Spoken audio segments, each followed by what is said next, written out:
Торжественная церемония вручения дипломов с отличием состоялась в Всероссийском госуниверситете. Ректор и президент университета поздравили круглых отличников, вручили дипломы и благодарственные письма. В этом году красные дипломы получили 53 человека.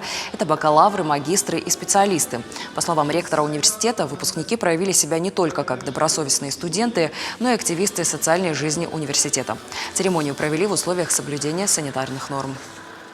Мы посчитали необходимым выразить слова благодарности тем студентам и их родителей, которые завершили учебу в стенах нашего университета без 1/4. Я очень рад, что те студенты, которые у нас являются круглыми отличниками, они также проявили себя в творчестве, в социальной жизни нашего университета. Это активные ребята, которые также участвовали в волонтерстве, в добровольческих мероприятиях, которые проводились в стенах нашего университета.